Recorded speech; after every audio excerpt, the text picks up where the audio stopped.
Hello students, welcome to Ekamai's Academy. Ee roz current affairs discussion topic World Economic Forum Global Gender Gap Index 2025. Context of the news ఏంటంటే 2025 global gender gap index లో భారతదేశం సుమారు 148 దేశాల్లో 131 స్థానంలో నిలిచింది. అందుకే ఈ రోజు కరెంట్ అఫైర్స్ డిస్కషన్ టాపిక్లో మనం ఈ global gender gap index report గురించి అండ్ అలాగే జెండర్ ప్యారిటీ అనే సోషల్ ఇష్యూ గురించి ఎగ్జామ్ పర్స్పెక్టివ్లో తెలుసుకుందాం. ముందుగా ఏ పార్ట్ ఆఫ్ సిలబస్లో కవర్ అయిందో చూద్దాం. యూపీఎస్సీ అయితే మనకి GS2 governance and social justice అనే టాపిక్లో, అండ్ ఏపీఎస్సీ గ్రూప్ 1 అయితే paper 3 public administration and governance అనే టాపిక్లో, అండ్ టీజీపీఎస్సీ గ్రూప్ 1 అయితే paper 3 Indian society structure issues and social movements అనే టాపిక్లో. అండ్ నిన్న మనం చూసిన ప్రాక్టీస్ క్వశ్చన్ ఆన్సర్ ఏంటి? భార్గవాస్త్ర అన్నమాట. So India launch which of the following weapon system to destroy drone swarms. Answer ఏంటి మనకి? భార్గవాస్త్ర. అండ్ ఈ రోజు ప్రాక్టీస్ క్వశ్చన్ చూద్దాం. Consider the following statement with respect to global gender gap report. First statement, it is released by World Economic Forum since 2006. Second statement, as Global Gender Gap Report 2025, India performance improved in political empowerment and economic participation and opportunity during past 5 years. Third statement, India is the best performer in the South Asian region as per the Global Gender Gap Report 2025 rankings. So select the correct answer. Options enti 1 only, 2 and 3 only, C 1 2 3, D 1 and 3. So answer తెలిసిన వాళ్ళు తప్పకుండా comment సెక్షన్లో తెలపండి. ఈ రోజు టాపిక్ని మనం ఈ సబ్ టాపిక్స్లో నేర్చుకుందాం. అసలు జెండర్ ప్యారిటీ అంటే ఏంటో తెలుసుకుందాం. And global gender gap report 2025 వచ్చింది కదా, అసలు గ్లోబల్ ట్రెండ్స్ ఎలా ఉన్నాయి, ముఖ్యంగా ఇండియన్ పర్ఫార్మెన్స్ ఎలా ఉంది, అండ్ మనం మెయిన్స్ అనాలిసిస్లో కూడా చూద్దాం. మెజర్స్ ఏం తీసుకుంది ఇండియా జెండర్ ప్యారిటీ కోసం, ఛాలెంజెస్ ఏంటి, అసలు ఏం చేస్తే అది ఇంప్రూవ్ అవుతుందో చూద్దాం. నెక్స్ట్, ఫస్ట్ అసలు జెండర్ ప్యారిటీ అంటే ఏంటి? జెండర్ ప్యారిటీ అంటే మెన్కి ఉమెన్కి ఆ సొసైటీలో ఏదైనా పర్టికులర్ సొసైటీలో మెన్కి అండ్ ఉమెన్కి ఈక్వల్ యాక్సెస్ ఉంటే, దేనిలో ఆపర్చునిటీలో అండ్ రిసోర్స్ యూటిలైజేషన్లో ఉంటే దాన్ని జెండర్ ప్యారిటీ అంటారు. సో ఆపర్చునిటీ అంటే జాబ్స్లో, అండ్ రిసోర్స్ లైక్ యూటిలైజేషన్ అంటే హెల్త్ ఫెసిలిటీస్లోని, వీటిల్లో ఎడ్యుకేషన్, వీటిల్లో ఉంటే సేమ్ ఈక్వల్ యాక్సెస్ ఉంటే దాన్ని జెండర్ ప్యారిటీ అంటారు. ఫర్ ఎగ్జాంపుల్ ఎడ్యుకేషన్లో జెండర్ ప్యారిటీ ఉండడం అంటే ఒక గర్ల్ అయినా బాయ్కి అయినా ఈక్వల్గా ఛాన్సెస్ ఆఫ్ ఎన్రోల్మెంట్ ఉన్నప్పుడు and equal chances of completion of education ఉంటే దాన్ని ఎడ్యుకేషన్ ప్యారిటీగా మనం పరిగణిస్తాం. సో జెండర్ ప్యారిటీ జనరల్గా మనం 0 to 1కి కన్సిడర్ చేస్తాం అన్నమాట. 1 అంటే 100% అని. సో ఇప్పుడు 0 ఉందంటే అసలు జెండర్ ప్యారిటీ లేదు, అంటే ఇట్ ఈస్ జెండర్ ఇన్ఈక్వాలిటీ ఉన్నట్టు. అండ్ 1 ఉంటే కంప్లీట్ జెండర్ ప్యారిటీ ఉంది, అంటే ఆ సొసైటీలో జెండర్ న్యూట్రల్గా ఉంది. ఓకే, సో దాన్నే జెండర్ ఈక్వాలిటీ అనొచ్చు ఆర్ జెండర్ ప్యారిటీ అని కూడా అంటాం. సో ఇప్పుడున్న రిపోర్ట్లో మనకి 2006 నుంచి కదా స్టార్ట్ చేసాం.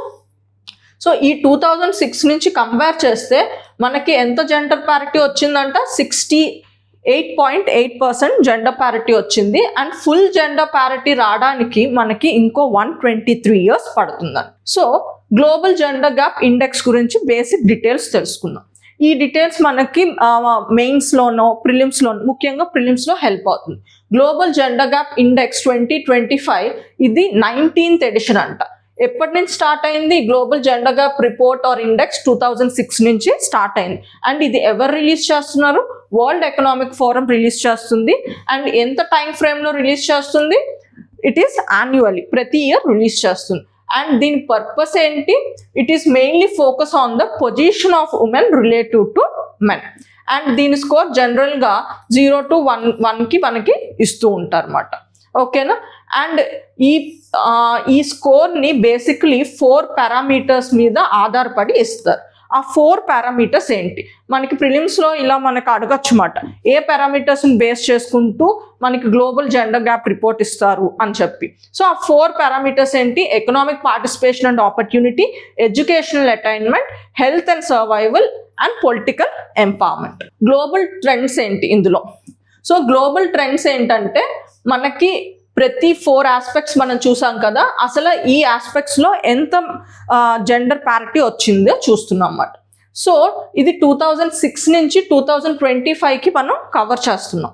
ఓకే, హెల్త్ అండ్ సర్వైవల్, ఈ 148 ఎకానమీస్ ఈ గ్లోబల్ జెండర్ గ్యాప్ రిపోర్టింగ్ ఈ 148 ఎకానమీస్ అనలైజ్ చేసి ఇస్తుంది కదా. ఈ 148 ఎకానమీస్లో ఈ 4 పారామీటర్స్ 2006 నుంచి 2025 వరకు ఎలా మారాయో చూస్తాం అన్నమాట. హెల్త్ అండ్ సర్వైవల్ గ్యాప్ ఎంతకి క్లోజ్ అయింది అంటే జెండర్ పారిటీ ఎంత అచీవ్ చేసాం, 96.2%. అంటే 2006తో కంపేర్ చేస్తే ఇంత ప్రోగ్రెస్ అచీవ్ చేసాం అన్నమాట. అలాగే ఎడ్యుకేషనల్ అటైన్మెంట్ ఎంత ప్రోగ్రెస్ అచీవ్ చేసాం, 95.1%. అలాగే ఎకనామిక్ పార్టిసిపేషన్ అండ్ ఆపర్చునిటీ అది 61.0%. అండ్ ఇందులో ఈ economic participation global gender gap రిపోర్ట్లో మనకి కంట్రీస్నే ర్యాంక్స్ చేయకుండా ఈవెన్ రీజన్స్ కూడా ర్యాంక్ చేస్తుంది. అంటే కంప్లీట్ వరల్డ్ని 8 రీజన్స్గా డివైడ్ చేసి, నార్త్ అమెరికా, సదర్న్ ఏషియా, ఇలా కొన్ని రీజన్స్గా డివైడ్ చేసి 8 రీజన్స్గా డివైడ్ చేసి వాటికి కూడా ర్యాంకింగ్ ఇస్తుంది. అలాగే నార్త్ అమెరికాకి హైయెస్ట్ ర్యాంకింగ్ ఉంది ఈ ఎకనామిక్ పార్టిసిపేషన్లో, 76.1% అంట. అండ్ ఈస్టర్న్ ఏషియా అండ్ పెసిఫిక్కి నెక్స్ట్ పొజిషన్లో ఉంది, 71.6%. అండ్ సెంట్రల్ ఏషియాకి 71.2%. అలాగే పొలిటికల్ ఎంపవర్మెంట్ గ్యాప్ ఎంత క్లోజ్ అయింది, 22.9%. And Rwanda, okay, Rwanda full parity ఉందంట. ఎందులోని సబ్ సహారన్ ఆఫ్రికా అని చెప్పి ఒక రీజన్ ఉంది కదా, ఆ రీజన్లో కంప్లీట్ ప్యారిటీ ఇది అచీవ్ చేసింది. అండ్ ఈవెన్ మనం వరల్డ్లో మిగతా రీజన్స్ కంపేర్ చేసుకుంటే యూరోప్లో ఎక్కువ పర్సెంట్ ఉంది, 35.4% ఉంది. And Latin America and Caribbean ఇది కూడా one of the reason, that is 35%. Next, and ఇంకొకటి మనకున్న 4 పారామీటర్స్లో ఎక్కువ ప్రోగ్రెస్ మనకు దేనిలో అచీవ్ చేసామంటే 2006తో కంపేర్ చేస్తే ఎకనామిక్ పార్టిసిపేషన్లో ఒకటి అండ్ పొలిటికల్ ఎంపవర్మెంట్లో ఎక్కువ ప్రోగ్రెస్ మనం అచీవ్ చేసాం. కానీ అందులోనే ఎక్కువ గ్యాప్స్ కూడా అందులోనే ఉంది మాట. ఉదాహరణకి పొలిటికల్ ఎంపవర్మెంట్ గ్యాప్ మనకి 2006తో కంపేర్ చేస్తే 9% ఇంప్రూవ్ అయ్యింది. అంటే 14.3% నుంచి 23.4%కి అచీవ్ అయింది. ఈ పర్టిక్యులర్ పారామీటర్లో మనకి కంప్లీట్ జెండర్ ప్యారిటీ రావాలంటే 162 years పడుతుంది. అలాగే ఎకనామిక్ పార్టిసిపేషన్లో మనం ఎంత ఇంప్రూవ్మెంట్ చూసాం, 5.6. అంటే 2006లో 55.1% ఉన్నది ఇప్పుడు 2025లో 60.7%కి ఇంప్రూవ్ అయింది. అండ్ ఇందులో కంప్లీట్ ప్యారిటీ రావడానికి మనకి ఎన్ని ఇయర్స్ పడుతుందంట, 135 years పడుతుంది. ఓకే, సో ఇప్పుడు ఇవేంటంటే ఎకనామిక్ ప్రోగ్రెస్ అండ్ పొలిటికల్ ప్రోగ్రెస్లోని కొన్ని పారామీటర్స్ మాట. ఇవి జనరల్గా మనకి ఎస్ఐ రాయడానికి ఇలాంటి డేటా ఉపయోగపడుతుంది. ఇప్పుడు ప్రొఫెషనల్ అండ్ టెక్నికల్ వర్కర్స్లో మనకి 26లో 65% ఉంటే అది 73%కి ఇంప్రూవ్ అయింది. అలాగే senior officers and manager and legislatives రోల్లో ఉమెన్ ఎర్లియర్ 25%, అంటే 2006లో 25% ఉంటే ఇప్పుడు 42%గా ఇంప్రూవ్ అయిందట. అలాగే ఇదేంటి పొలిటికల్ పార్టిసిపేషన్ ఆర్ పొలిటికల్ రిప్రజెంటేషన్లో ఉమెన్ ఇన్ మినిస్ట్రియల్ పొజిషన్లో 2006లో 12% ఉంటే ఇప్పుడు వరల్డ్ యావరేజ్లో 25% ఉన్నారు. అలాగే ఉమెన్ ఇన్ పార్లమెంట్ మనకి 2006లో 18% ఉంటే వరల్డ్ యావరేజ్లో ఇప్పుడు 33%గా మెరుగుపడింది. అండ్ మిగతా గ్లోబల్ ట్రెండ్స్ ఏంటి, కామన్ ట్రెండ్స్ ఏంటంటే ఇది మనకి కరోనా టైంలో పాండమిక్ అయిన తర్వాత మనకి ఈ జెండర్ ప్యారిటీ అన్నది 2024 నుంచి నార్మలైజ్ అయ్యి పికప్ అవుతుంది. అండ్ ఇంకొకటి మనం ఇందాక చెప్పాను కదా, దీనికి రీజనల్గా కూడా ర్యాంకింగ్స్ ఇస్తుంది. అందులో యూరోప్ రీజన్లో టాప్ 10లో 8 పొజిషన్స్ యూరోప్కే వచ్చాయన్నమాట. అందులో ఐస్లాండ్ అన్నది టాప్లో ఉంది. అండ్ ఇది 16th టైం అంట ఐస్లాండ్ టాప్ చేయడం. అండ్ ఇంకొకటి జెండర్ ప్యారిటీ అన్నది హైయెస్ట్ ప్రోగ్రెస్ ఏ పర్టికులర్ కంట్రీస్లో చూసామంటే Bangladesh, Ecuador, Ethiopia, Mexico and Saudi Arabia. Bangladesh 2024లో ఫస్ట్ టైం డబుల్ డిజిట్లోకి వచ్చింది, 99 ర్యాంక్ వచ్చింది. ఈ పర్టికులర్ 2025లో దీని ర్యాంక్ 24th అయింది. ఓకే, సో ఇది మనం బాగా గుర్తుంచుకోవచ్చు. ఎందుకంటే మనం వే ఫార్వర్డ్ రాస్తున్నప్పుడు ఈ బంగ్లాదేశ్ని కేస్ స్టడీగా మనం రిఫర్ చేయొచ్చు. ఓకేనా. దెన్ ఈవెన్ మనకి ఎక్కువ జెండర్ ప్యారిటీ ఏ పర్టిక్యులర్ దేశాల నుంచి వచ్చిందంటే హై ఇన్కమ్ ఎకానమీస్ నుంచి ఎక్కువ జెండర్ ప్యారిటీ ఉంది. కానీ ఎక్కువ ప్రోగ్రెస్ ఎందులో వచ్చింది, జెండర్ ప్యారిటీలో ఎక్కువ ప్రోగ్రెస్ ఎక్కడ చూసామంటే లో ఇన్కమ్ దేశాల్లో నుంచి ఎక్కువ ప్రోగ్రెస్ చూసాం. నెక్స్ట్ అండ్ ఇంకో మిగతా ట్రెండ్స్ ఏంటంటే హైయర్ ఎడ్యుకేషన్లో గ్రాడ్యుయేట్స్ ఎప్పుడు ఎవరవుతున్నారు, women are more than men. కానీ సీనియర్ లీడర్షిప్ పొజిషన్లో ఉమెన్ మాత్రం 29.5% ఉంటున్నారు. అంటే ఎడ్యుకేషన్ అటైన్మెంట్ వస్తున్నా it is not showcasing in job participation. Okay, అంటే మనకి ఏంటంటే it is showing the world is more leaning in to patriarchal norms అని. ఓకే, అండ్ ఇంకొకటి కేర్ ఎకానమీ. సో కేర్ ఎకానమీలో ఎక్కువ ఉమెన్ రోలే ఎక్కువ ఉంటుంది అన్నమాట. ఓకే, అంటే లైక్ డొమెస్టిక్ యాక్టివిటీస్లోని అండ్ ఈవెన్ కేర్ గివింగ్ యాక్టివిటీస్లో ఉమెన్ రోల్ ఎక్కువ ఉండడం వల్ల వాళ్ళు కెరియర్ బ్రేక్స్ ఎక్కువ తీసుకుంటున్నారు. అండ్ ఆ ఫుల్ టైం కెరియర్ బ్రేక్స్ మెన్తో కంపేర్ చేస్తే 4 times ఉమెనే ఎక్కువ తీసుకుంటున్నారంట ఫుల్ టైం పేరెంటింగ్ కోసం. ఓకే, సో ఈ రిపోర్ట్ ఏం స్పెసిఫై చేస్తుందంటే ఫ్యూచర్లో ఉమెన్ పార్టిసిపేషన్ ఎక్కువ ఉండాలి అంటే కేర్ ఎకానమీ మీద ఫోకస్ చేయాలి. అంటే ఏంటి, డే కేర్ ఫెసిలిటీస్ మీద, ఓల్డ్ ఏజ్ హోమ్ ఫెసిలిటీస్ మీద, ఇలాంటి వీటి మీద ఎక్కువ ఫోకస్ చేస్తే ఉమెన్ పార్టిసిపేషన్ కూడా మనకి జాబ్ సెక్టర్లో పెరుగుతుందని చెప్పొచ్చు. నెక్స్ట్ ఇప్పుడు south Asian findings. So south Asian మనకి కంప్లీట్ రీజన్లో 7th place ఉంది. మొత్తం 8 regionsలో 7th place ఉంది. అండ్ సౌత్ ఏషియాకి మినిమం జెండర్ ప్యారిటీ రావడానికి 138 years పడుతుందంట ప్రెసెంట్ ప్రోగ్రెస్లో. అండ్ ఇండియాకి gender parity or gender gap ఎంత క్లోజ్ చేసింది, 64.1%. ఓకే, అండ్ ఇంకొకటి మనకు ర్యాంక్ ఎంత వచ్చింది, 131 వచ్చింది. అండ్ 2024లో మన ర్యాంక్ ఎంత, 129.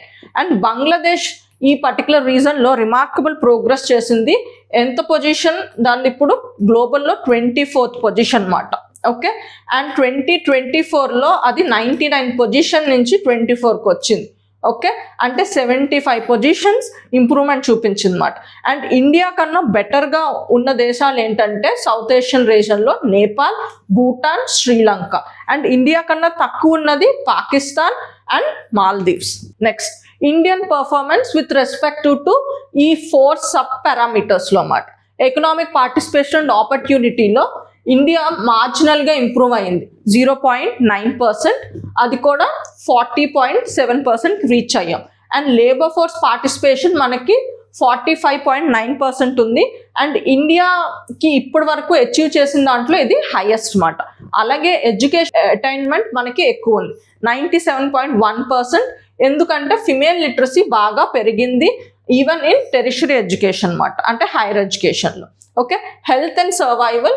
సో ఇక్కడ కూడా మనకి హైయెస్ట్ ప్యారిటీ ఉంది. ముఖ్యంగా ఏ ఫ్యాక్టర్స్ వల్ల అంటే సెక్స్ రేషియో ఇంప్రూవ్ అవ్వడం అట్ బర్త్లో అండ్ లైఫ్ ఎక్స్పెక్టెన్సీ ఉండడం వల్ల. ఈవెన్ దో లైఫ్ ఎక్స్పెక్టెన్సీ మనకి డిక్లైన్ అయినా ఉమెన్కి మెన్కి ఇద్దరికి డిక్లైన్ అయింది అన్నమాట. అందుకే ఆ ప్యారిటీ మెయింటైన్ అయ్యింది. Next political empowerment. So political ఎంపవర్మెంట్లో ఇండియన్ పర్ఫార్మెన్స్ ఏం బాగాలేదు. ఓకే, సో స్లైడ్ డ్రాప్ అయింది, 0.6% డ్రాప్ అయింది. సో ప్రెసెంట్ ఎంత ఉంది మనకి, ఫిమేల్ పార్లమెంట్ రిప్రజెంటేషన్ 14.7% టు 13.8%కి పడిపోయింది. And women in ministerial roles ఎంత డిక్రీజ్ అయింది, 6.5% నుంచి 5.6%కి డిక్రీజ్ అయింది. ఈ డేటా మనకి ఆన్సర్స్లో కోట్ చేసుకున్న, ఎస్ఐలో కోట్ చేసిన బాగుంటుంది. నెక్స్ట్ అసలు ఇండియా ఎలాంటి మెజర్స్ తీసుకుంది, ఇప్పుడు మనం ఇదే టాపిక్ని మెయిన్స్ పర్స్పెక్టివ్లో చూస్తున్నాం. So economic participation and opportunity ఈ పారామీటర్స్లో ఎలాంటి మెజర్స్ తీసుకుంది, బేటీ బచావ్ అండ్ బేటీ పడావ్. సో ఈ స్కీమ్ ప్రకారం ఏంటంటే ఉమెన్కి ఎడ్యుకేషనల్ ఆపర్చునిటీస్ ఇస్తూ బెటర్ ఎకనామిక్ పార్టిసిపేషన్ ఎంకరేజ్ చేస్తుందన్నమాట. అలాగే మహిళా కోర్ యోజన. సో ఇందులో ఏంటంటే ఉమెన్ ఎంప్లాయ్మెంట్ ఇన్ కాయిర్ సెక్టర్ని లైక్ జూట్ వీటిల్లో ఎంకరేజ్ చేయడానికి. స్టాండప్ ఇండియా ఏంటంటే ఉమెన్ ఎంటర్ప్రూనర్స్ని ఎంకరేజ్ చేయడానికి. అలాగే ఎంజీ నరేగా ఏంటంటే రూరల్ ఏరియాస్లో ఉమెన్ లైక్ జాబ్ సెక్యూరిటీ కోసం అన్నమాట. అంటే లైక్ 100 days గ్యారంటీ వర్క్ ఇస్తుంది కదా. So this is also one of the measure. Next educational attainment. So ఎడ్యుకేషన్లో కూడా ఉమెన్ని ప్రమోట్ చేయడానికి, జెండర్ ప్యారిటీ అచీవ్ చేయడానికి ఇండియా కొన్ని ప్రోగ్రామ్స్ చేస్తుంది. Like Sarva Shiksha Abhiyan. So universal elementary education గ్యారంటీగా ఉండాలి అని చెప్పి, సో ఇది ఎలిమెంటరీ ఎడ్యుకేషన్ మీద ఫోకస్ చేస్తున్న స్కీమ్. కస్తూరిబా గాంధీ బాలికా విద్యాలయ్. ఇవేంటంటే డిసడ్వాంటేజ్ గర్ల్స్ ఉంటారు కదా, వాళ్ళకి గవర్నమెంటే రెసిడెన్షియల్ స్కూల్ ఫెసిలిటీస్ ప్రొవైడ్ చేస్తూ నాణ్యమైన ఎడ్యుకేషన్ని ప్రొవైడ్ చేస్తుంది. And national scheme of incentives to girls for secondary education. ఇదేంటి, హైయర్ ఎడ్యుకేషన్ని ప్రమోట్ చేయడానికి. Health and survival. ఈ పారామీటర్లో కూడా ఇండియా కొన్ని స్కీమ్స్ ద్వారా జెండర్ ప్యారిటీని ప్రమోట్ చేస్తుంది. జనని సురక్ష యోజన. సో ఈ జనని సురక్ష యోజన ప్రకారం ఇన్స్టిట్యూషనల్ డెలివరీస్ ప్రమోట్ చేస్తుంది. అలాగే ఏంటంటే మనం MMR అండ్ చైల్డ్ బర్త్స్ మనం రెగ్యులేట్ చేయడానికి. అండ్ పోషణ్ అభియాన్. పోషణ్ అభియాన్లో కూడా మనకేంటి, ఉమెన్కి ఎక్కువ మాల్ న్యూట్రిషన్, ఇది వన్ ఆఫ్ ద ఇష్యూ కాబట్టి న్యూట్రిషనల్ నీడ్స్ని ఫోకస్ చేస్తూ ఈ పోషణ్ అభియాన్ ఉంది. మిషన్ ఇంద్రధనుష్. ఈ మిషన్ ఇంద్రధనుష్ ఏంటంటే ఇమ్యూనైజేషన్, అంటే వ్యాక్సిన్స్ అవి ప్రొవైడ్ చేస్తుంది అన్నమాట. ఇవన్నీ health related. And political empowerment. Political ఎంపవర్మెంట్కి మనకి పంచాయత్ రాజ్లో ఉమెన్ కోసం 33% రిజర్వేషన్ ఇస్తుంది. అలాగే మనకి రీసెంట్గా ఆర్టికల్ 106 కాన్స్టిట్యూషనల్ అమెండ్మెంట్ ద్వారా ఈవెన్ ఉమెన్కి పార్లమెంట్ అండ్ స్టేట్ లెజిస్లేటర్స్లో కూడా మనకి రిజర్వేషన్స్ ఇస్తున్నారు. ఇన్ని మెజర్స్ తీసుకున్నా కానీ ఎందుకు మనకి జెండర్ ప్యారిటీ అనుకున్నట్టు రావట్లేదు అంటే certain challenges are there. What are the challenges? కొన్ని మనం చూద్దాం. Implementation gap. అంటే స్కీమ్స్ ఉన్నా మనం అది ఇంప్లిమెంట్ చేస్తున్న పద్ధతిలో మనకి అవుట్కమ్స్ ప్రాపర్గా రావట్లేదు. సో బేసికలీ కొన్ని కారణాలు ఏంటి, ఫర్ అవేర్నెస్, ఎవరి కోసం చేస్తున్నామో వాళ్ళకే తెలియట్లేదు. ఇంకొకటి week last mile delivery. So మనకు కంప్లీట్గా ఏ పర్టికులర్ సర్వీస్ చేస్తున్నామో అది వాళ్ళకి రీచ్ అయ్యేటట్టు మనం చేయలేకపోతున్నాం. ఇంకొకటి lakh of gender sensitive monitoring. ఇదేంటంటే ఫర్ ఎగ్జాంపుల్ MG నరేగానే తీసుకోండి. సో ఇందులో ఏంటి, మనం 100 days గ్యారంటీ వర్క్ ఇస్తున్నాం కదా. ఈ 100 days గ్యారంటీ వర్క్లో మనకి ఈ స్కీమ్ ఇవాల్యుయేట్ చేస్తున్నప్పుడు సోషల్ ఆడిట్లో మనం ఎన్ని జాబ్స్ ఇస్తున్నాము, ఎంత పే చేస్తున్నామో జనరల్గా చూసుకుంటున్నాం. కానీ ఇక్కడ మనం ఎంతమంది కాంపోజిషన్ ఉన్నారు అంటే ఉమెన్ ఎంతమంది తీసుకుంటున్నారు, మెన్ ఎంతమంది తీసుకుంటున్నారు. ఒకవేళ మెన్నే ఎక్కువ ఉన్నారు అనుకోండి, ఉమెన్ తక్కువ ఉన్నారు అనుకోండి, ఈ ఉమెన్ ఎందుకు తక్కువ ఉన్నారు అనే కారణాలు మనం చూసుకోవట్లేదు. అంటే జనరల్గా ఎందుకు ఉమెన్ ఎప్పుడు కేర్ ఆర్ డొమెస్టిక్ యాక్టివిటీస్లో ఇన్వాల్వ్ అవుతారు.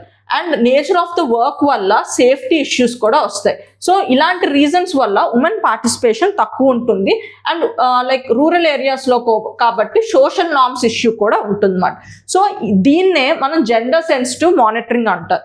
సో ఇవి తెలుసుకొని మనం స్కీమ్ స్టార్ట్ చేస్తున్నప్పుడే ఆర్ ఇవాల్యుయేట్ చేస్తున్నప్పుడు ఫీడ్బ్యాక్తో ఇక్కడ కూడా మనం మార్చాలన్నమాట. సో ఇలాంటి lack of gender sensitive monitoring లేకపోవడం వల్ల మనకి ఇంప్లిమెంటేషన్ గ్యాప్స్ కూడా వస్తున్నాయి. ఇంకొకటి economic participation and wage inequality. So economic participation అంటే అది జాబ్ ప్రొఫైల్లో అయినా కావచ్చు. జాబ్ ప్రొఫైల్ అంటే లైక్ టెక్నికల్ జాబ్స్ అనుకోండి, అందులో ఉమెన్ పార్టిసిపేషన్ ఎంత ఉంటుంది, అరౌండ్ 60% ఉంటుంది.